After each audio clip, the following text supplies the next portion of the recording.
do Senhor mais uma vez estar sobre todos, sobre aqueles que acompanham pela internet. Vamos orar mais uma vez, pedindo ao Senhor que nos ilumine com a sua santa palavra. Ó Deus de toda graça, a tua palavra vai ser lida, e rogamos que o Senhor nos ilumine, fale conosco, que nos instrua, e que não somente venhamos a aprender tua palavra, mas que possamos praticar. Nos ajude, Pai, para que a gente saia do alto engano, mas que viva na verdade, na luz da tua verdade, que é a tua palavra. Louvado seja o teu nome por cada vida que aqui o Senhor trouxe, por cada pessoa que estará ouvindo essa mensagem. Que assim o Senhor edifique a tua igreja e estabeleça a tua vontade em cada um. No nome de Jesus. Amém.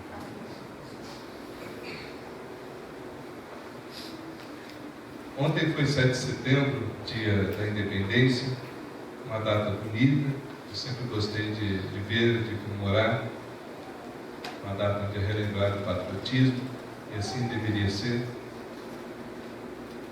Mas é também uma data que nos remete à esperança. Esperança de uma pátria melhor, de uma nação melhor para a gente viver. Como eu falei há pouco, de que haja empregos para aqueles que estão procurando e aqueles que têm condição de gerar emprego, que assim aconteça. Nós esperamos um governo justo, ainda que saibamos que os governos da terra são suscetíveis a erros. Não ponha a tua esperança num presidente. Eu me surpreendo quando chega a época de eleição, há uma polarização tremenda, e graças a Deus a nossa igreja não entra nesse clima. Nossa igreja, graças a Deus, sempre não se trata de ficar isenta, mas se trata de centrar-se na palavra. Seja quem for eleito, nós vamos estar debaixo de uma autoridade pela qual devemos orar. E a nossa esperança não está no presidente, no governador, no prefeito. Nossa esperança está em Deus, no Deus que cuida da nossa vida. E pela graça de Deus nós devemos orar pelos governantes constituídos, toda a autoridade constituída. Por que eu devo orar, pastor, se eu não gosto dele ou dela? Porque Deus mandou. E segundo a Bíblia, para que tenhamos vida mansa e tranquila. Então às vezes nós não estamos tendo vida mansa e tranquila porque não estamos orando pelos governantes. Porque não poucas vezes, irmãos, determinados governantes são influenciados pelo reino das trevas e cometem todo tipo de loucura, influenciado por ações demoníacas. Não tenho medo de dizer isso. Às vezes não estão possessos, mas influenciados pelo reino do mal, a ponto de fazer as piores atrocidades. E não digo no Brasil, é só você olhar pelo mundo que determinados governantes já fizeram. As loucuras que fizeram em nome desse ou daquele regime, tanto de direita como de esquerda, já teve absurdos. Mas e o governo de Deus? E o reino de Deus? Domingo passado, o reverendo Anísio começou uma série de pregações sobre o reino de Deus. E ao editar a mensagem e colocar no YouTube, como toda semana nós fazemos, eu fiz questão de colocar um título, a gente não tinha combinado o título. Eu escrevi sobre o império parasita e o reino de Deus. O contraste que existe. Porque de fato o reino das trevas tenta prevalecer através da obra da mentira, do engano, da fraude. O reino das trevas tenta prevalecer na vida e nesse mundo através do pecado, levando as pessoas a pecar e a cometer o pecado, ou achar que o pecado é normal. Mas o reino de Deus não é assim. O reino de Deus é justiça, paz, alegria no Espírito. O reino de Deus é o domínio do Senhor, o Criador do universo, sobre aqueles que são os seus súditos. E uma diferença que eu sempre gosto de destacar é que o domínio de Deus é manso, suave, tranquilo, enquanto o domínio das trevas é tenebroso, é cruel, é maligno, é destruidor. Deus convida a você a abrir a porta. O reino das trevas entra pela janela ou tenta arrombar a porta. Todavia, hoje eu quero ir um aspecto além daquilo que já foi falado. Nós conversamos com o reverendo Anísio e eu resolvi tratar desse assunto.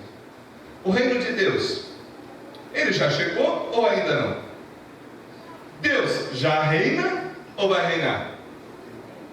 Não poucos irmãos têm dúvida a esse respeito. Não só dúvidas, talvez por uma compreensão parcial das Escrituras, mas dúvida por causa da multiplicação de doutrinas várias que ensinam várias formas a respeito do reino de Deus. Aliás, determinados segmentos dizem que só eles são o reino de Deus. E eu me pergunto, quando não tinha determinado segmento, determinada igreja, não havia reino de Deus? Para você ver a incoerência daqueles que querem um exclusivismo eclesiástico. O que é isso? É quando eu coloco como sendo a minha igreja, a minha denominação, o meu segmento, o único que leva para o céu. Basta você fazer um simples raciocínio. E quando não tinha aquele segmento, aquela igreja, aquela denominação, está todo mundo no inferno? Deus não salvou ninguém? Nisso já fica evidente que é obra do engano e obra do erro aqueles que assim pensam e aqueles que assim se autopropagam, como se a salvação estivesse naquele salão, naquela igreja, naquele determinado lugar. Abra as Escrituras no Evangelho de Jesus Cristo, conforme escreveu Lucas, no capítulo 17. Boas Novas de Jesus Cristo, conforme escreveu Lucas, no capítulo de número 17.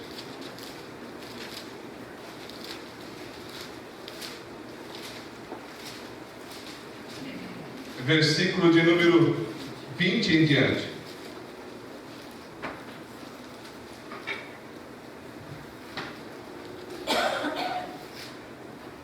Palavra de Deus no Evangelho de Jesus Cristo, conforme escreveu Lucas, capítulo de número 17, versículo de número 20 até o versículo 37.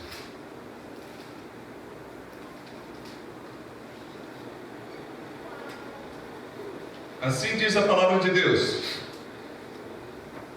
Interrogado pelos fariseus sobre quando viria o reino de Deus, Jesus lhes respondeu: não vem o reino de Deus com visível aparência, nem dirão, ei-lo aqui, ou lá está, porque o reino de Deus está dentro de vós. A seguir, dirigiu-se aos discípulos: virá o tempo em que desejareis ver um dos dias do Filho do Homem, e não vereis. E vos dirão, ei-lo aqui, ou lá está. Não vades nem os sigais, porque assim como o relâmpago fuzilando brilha de uma a outra extremidade do céu, assim será no seu dia o Filho do Homem. Mas importa que primeiro ele padeça muitas coisas e seja rejeitado por esta geração. Assim como foi nos dias de Noé, também será nos dias do Filho do Homem. Comiam, bebiam, casavam e davam-se em casamento, até o dia em que Noé entrou na arca, e veio o dilúvio e destruiu a todos. O mesmo aconteceu nos dias de Ló. Comiam, bebiam, compravam, vendiam, plantavam e edificavam. Mas no dia em que Ló saiu de Sodoma, choveu do céu fogo e enxofre e destruiu a todos. Assim será no dia em que o Filho do Homem se manifestar. Naquele dia, quem estiver no eirado e tiver os seus bens em casa, não desça para tirá-los. E de igual modo, quem estiver no campo, não volte atrás. Lembrai-vos da mulher de Ló. Quem quiser preservar a sua vida, perderá, e quem perder, de fato a salvará. Digo-vos que, naquela noite, 2 estarão numa cama, um será tomado e deixado o outro. 2 mulheres estarão juntas moendo, uma será tomada e deixada a outra. 2 estarão no campo, um será tomado e o outro deixado. Então lhe perguntaram: onde será isso, Senhor? Respondeu-lhe: onde estiver o corpo, aí se ajuntarão os abutres. Amém. Meus irmãos, havia uma discussão naquela época a respeito da vinda do Messias. Lembrando que o nome Messias e Cristo são os mesmos significados. Messias em hebraico, Cristo em grego, e os dois significam ungido. E o ungido, na cultura judaica, no pensamento daquela época, significa aquele que viria de Deus para restabelecer as coisas, para estabelecer o seu domínio, para exercer o seu reinado. E na cabeça de muitos fariseus e escribas, na cabeça de muitos judeus daquela época, era voltar a um reinado semelhante a Salomão. Na época do rei Salomão, o reino de Israel se tornou um dos maiores da região. Não só em riqueza, mas também em extensão, domínio, poder. Ele era não só temido, como era admirado. Tanto é que vinham reis de outras nações com presentes para ver a sabedoria que Deus havia dado a Salomão. Então havia uma expectativa, aqui na época desse versículo, de que o reino de Deus deveria chegar e libertar eles do Império Romano. Lembre que Israel, a nação de Israel, estava debaixo do Império Romano nesse período. Daí surge a questão no versículo de número 20. Interrogado pelos fariseus sobre quando viria o reino de Deus, Jesus respondeu: não vem o reino de Deus com visível aparência. Imagine a frustração. Ué, o Senhor diz que é o Messias, parece que tem dado sinais aí que é o Messias, e agora nos diz que o reino de Deus não é o que a gente esperava? Sim, exatamente isso. Só que essa frustração não é só para aqueles daquela época. Quantos hoje esperam essa manifestação única e exclusivamente visível? Ah, Deus reina sobre a minha vida se Ele me der um carro. Deus reina sobre a minha vida se Ele me der um bem material. Nós não estamos dizendo aqui que Deus não possa fazer isso. E faz. E Deus chega à nossa necessidade. Porém, o reino de Deus não é essencialmente isso. Irmãos, essa expectativa de um domínio terreno gerou uma frustração em muitos. Assim também hoje, muitos que aguardam só um reino para essa terra têm se frustrado com o cristianismo. E nós queremos que você se desvencilhe desse tipo de pensamento. O reino de Deus não vem com visível aparência. O que significa isso? Que o reino de Deus é Jesus, e Jesus é o reino de Deus. Daí quando ele fala no verso seguinte: nem dirão, ele aqui ou lá está, porque o reino de Deus está dentro de vós. Uma outra tradução para essa passagem seria que o reino de Deus está em nosso meio, ou está em vosso meio. Em ambas está nos remetendo a uma situação diferente do reino de Deus, que não era a chegada de um domínio terreno, mas a chegada de algo, ou mais especificamente de alguém, que é Jesus. Jesus, Ele estabelece o reino dentro de nós e naturalmente em nosso meio. Irmãos, quando a gente pensa a respeito do reino de Deus, tem um aspecto que é presente. Como eu disse há pouco na escola bíblica, eu convido a todos que participem da escola bíblica. É o momento de você aprender melhor a palavra de Deus, aprender com mais detalhes a palavra de Deus. O reino de Deus, ele tem um duplo aspecto. O Senhor, Deus do universo, Ele reina sobre o universo desde toda a eternidade? Sim. Ele reina hoje? Sim. Ele reina sobre o seu povo? Sim. Mas ainda reinará? Sim. E a gente vai tentar, através dessa mensagem aqui, demonstrar isso pelas Escrituras Sagradas. O próprio texto que nós lemos fala: olha, o reino de Deus está dentro de vós. Então, se alguém disser, ele está lá, não vá. Se disser que ele está lá na outra igreja, não vá também. Se disser, só a minha igreja te salva, não vá. Porque está colocando o reino em outro local, e não na pessoa e na obra de Jesus Cristo. Quando nós pensamos em reino de Deus, nós devemos pensar em Jesus Cristo, a manifestação visível do reino invisível. Então, ao mesmo tempo que o reino estava dentro deles, através da palavra que Jesus falava, Jesus também estava no meio deles, convivendo e manifestando esse reino. Tanto é que João Batista mandou perguntar. João Batista estava na cadeia e mandou interrogar Jesus: Jesus, O Senhor é aquele que nós esperávamos ou ainda virá outro? E o que Jesus manda falar para João Batista? Ele diz o seguinte: João Batista, os cegos enxergam, os leprosos são curados, paralíticos estão andando, endemoniados são libertos, e é pregado o reino de Deus a todo mundo. Ou seja, Jesus não falou, eu sou o reino. Jesus falou, essas são as provas do reino de Deus. Tudo aquilo que estava prometido no Antigo Testamento está se cumprindo. Não a expectativa falsa de um domínio terreno, absoluto, tremendo, um império humano, mas sim um domínio de Deus, restabelecendo a condição do ser humano, aquilo que ele assim havia determinado, um homem, uma mulher liberta ou libertos do pecado, da escravidão, das trevas. Porque o império das trevas tenta fazer isso, te manter cativo. Vem o reino do Filho do seu amor, Jesus Cristo, e te resgata de lá. Logo, não era visível como gostariam, mas havia libertação sim, não só do Império Romano, mas a libertação de uma vida de escravidão e de servidão. Por isso que ele fala, olha, se disser que ele está ali, não vá, se disser que ele está lá, não vá. Vai chegar um tempo que as pessoas vão querer ver um desses dias. E também importa, repare bem quando ele diz o seguinte, 25, mas importa que primeiro ele padeça muitas coisas e seja rejeitado por esta geração. O nosso Senhor Jesus Cristo, o Messias esperado, ele foi rejeitado, foi humilhado, foi maltratado. Eu não preciso dar detalhes aqui da maldade da crucificação, da zombaria, mas sempre é bom lembrar que o próprio Pôncio Pilatos falou, não vejo nele crime nenhum.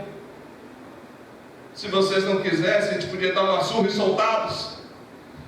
Mas diz o texto bíblico, olhando, analisando os 3 evangelhos, você vai ver que aqueles que estavam com inveja e com raiva de Jesus subornaram pessoas para que pedissem, crucificam. E na hora que foi perguntado, quem você quer que solte, esse ladrão, malfeitor ou Jesus? Mandaram que soltasse o ladrão, malfeitor, porque para isso foram pagos. Foram subornados para pedir que soltassem um ladrão, um assassino, e crucificassem aquele que era inocente. Esse foi o sofrimento de nosso Senhor. Mas não somente isso. E ele já avisou no verso 25, isso tem que acontecer. Então o reino de Deus tem esse aspecto que era a presença de Jesus já conosco? Sim. Mas tem um aspecto também da sua volta. E nesse mesmo texto ele fala da sua segunda vinda. Repare aí, assim como foi nos dias de Noé. Aí ele conta a história de Noé, ele conta a história de Ló. As duas passagens lá do Antigo Testamento para mostrar uma verdade para nós hoje. Que de repente virá o fim. Quando você não espera, virá o fim. E que nós devemos estar atentos. Aqueles que são o povo de Deus, aqueles que são cidadãos do reino, devem estar atentos que as aparências não vão ser tão nítidas como alguns gostariam. Quando nós demos estudo aqui sobre Apocalipse, sobre o fim dos tempos, nós frisamos alguns aspectos sobre isso. Enfatizamos que necessariamente não vão ser visíveis para todos os sinais. Nós não conseguimos ter a dimensão de tudo que está acontecendo ao redor. E sabemos que existem algumas coisas que precederão a sua vida, sim. Por exemplo, o Evangelho do Reino será pregado a todas as etnias, a todas as tribos. Mas quem me garante que já não está chegando? Quem me garante que já não está chegando talvez no último lugar que ainda não ouviu? Quem me garante que a vida dele já não está iminente? De tal maneira que devemos estar preparados hoje e não amanhã. E o que é estar preparado?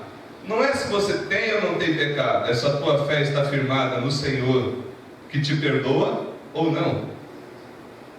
Se você está aguardando a sua vinda, santificando-se, porque a Bíblia diz que sem a santificação ninguém verá o Senhor, ou se você está somente como um crente nominal, não se importando qual testemunho de vida você presta lá fora, mas só estando aqui todo domingo, de forma aparente. Diz a Bíblia Sagrada, e o texto nos fala, que eles comiam, casavam-se e davam-se o casamento, até que chegou o dilúvio. E quem foi salvo na época do dilúvio? aqueles que se deram por avisados através de Noé, falando: olha, vem. E Noé salvou a sua família? Sim. Mas muitos que foram avisados desprezaram. Isso é para nós um alerta de que muitos estarão sendo avisados e não irão. E na sequência ele fala de que naquele dia, quem estiver no eirado não volte para pegar os seus bens.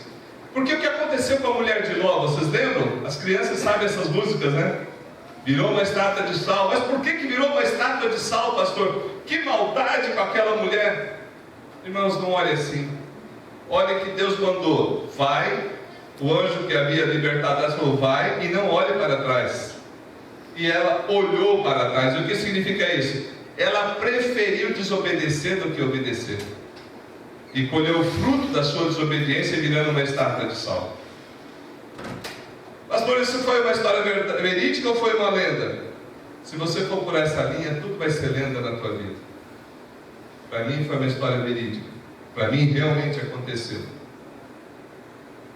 Porque quando você vai por esse pensamento de achar que parte é lenda e parte é verdade, você está caminhando para o liberalismo, para desprezar a palavra.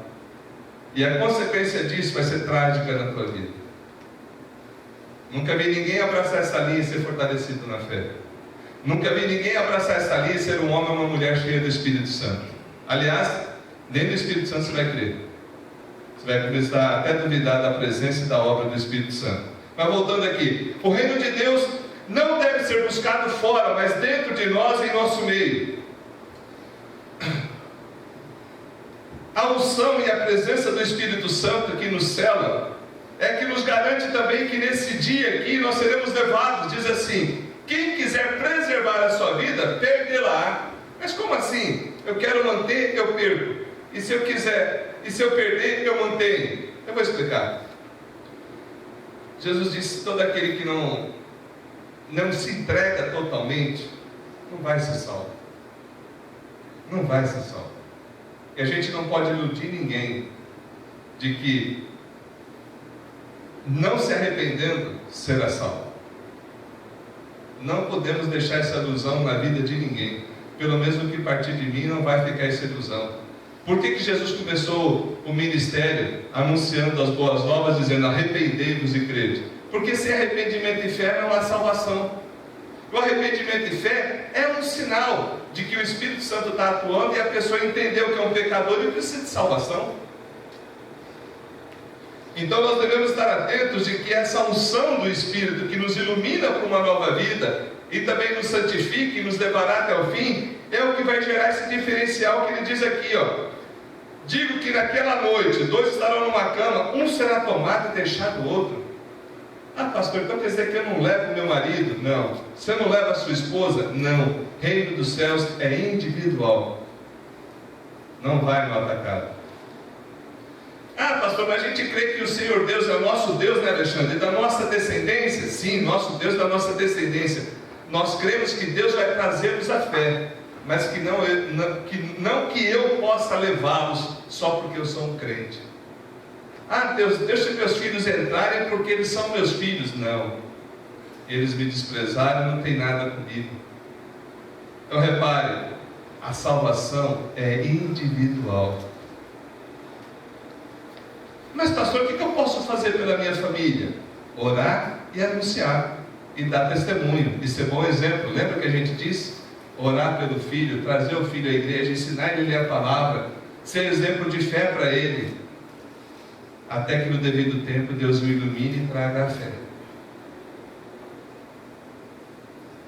Mas queridos, a palavra de Deus fala mais.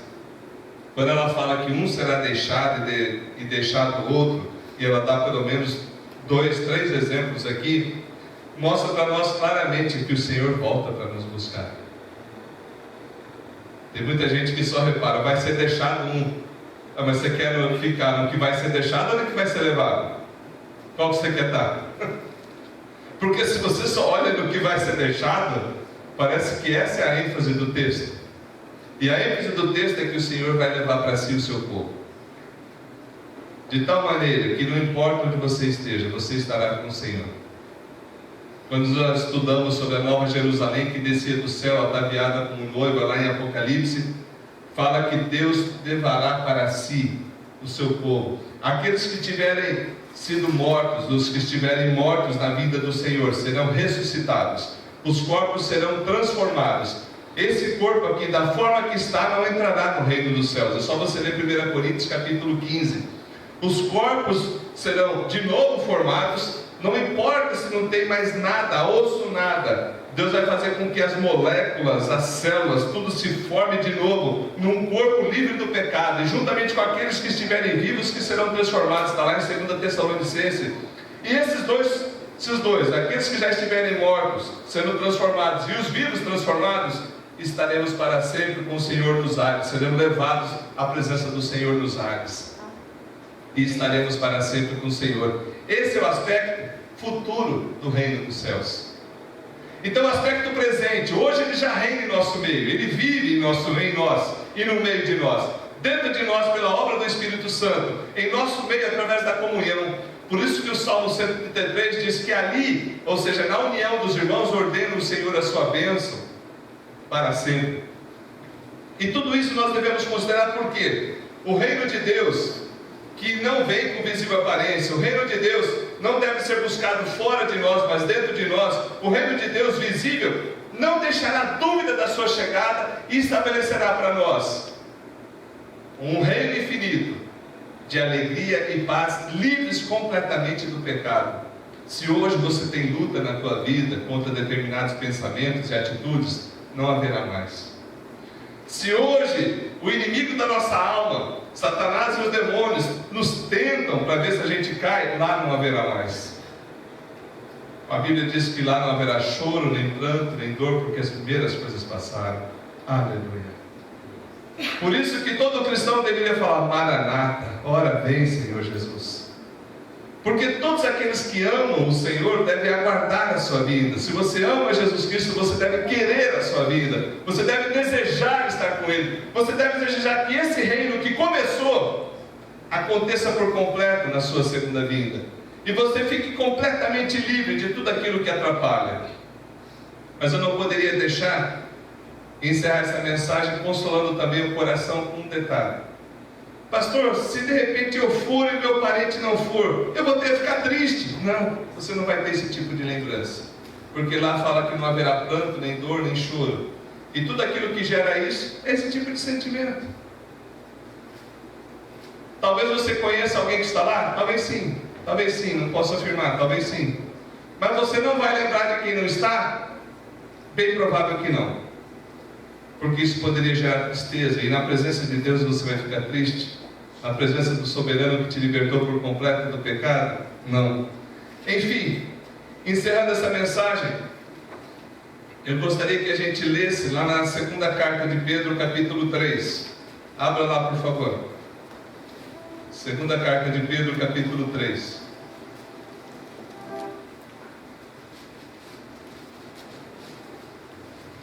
O apóstolo Pedro, quando fala a respeito da vinda do Senhor,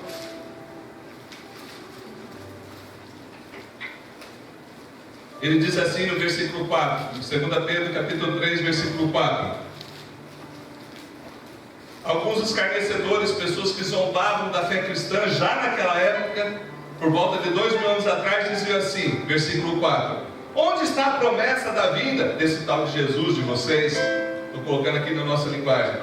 Porque desde que os pais dormiram, todas as coisas permanecem como desde o princípio da criação. Aí é o Pedro respondendo: porque deliberadamente esquecem que de longo tempo houve céus bem como a terra, o qual surgiu da água e através da água pela palavra de Deus, pelo qual veio a perecer o mundo daquele tempo afogado em água. Ora, os céus que agora existem e a terra, pela mesma palavra, têm sido entesourados para fogo, estando reservado para o dia do juízo e destruição dos homens ímpios. Há todavia uma coisa, amados, que não deveis esquecer, que para o Senhor um dia é como 1000 anos, e 1000 anos como um dia. Preste atenção.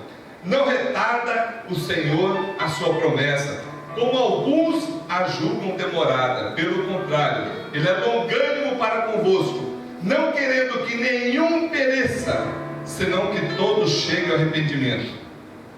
Presta atenção.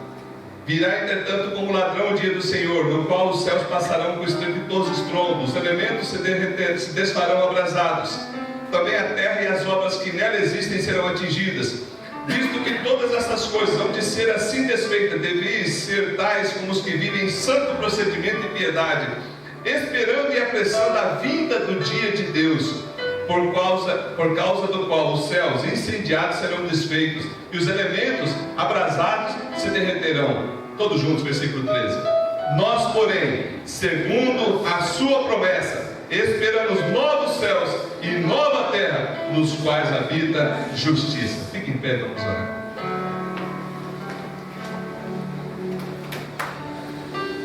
Obrigado pelas tuas ricas e preciosas promessas, nosso grande Deus. Que o Senhor edifique e fortaleça a sua igreja com essa palavra bendita, e que o teu povo seja animado a prosseguir junto ao Senhor. Que a graça de nosso Senhor e Salvador Jesus Cristo, o amor de Deus nosso Pai, o consolo, o conforto e a presença do Espírito Santo esteja com todo o povo de Deus hoje e sempre. Amém. Desça.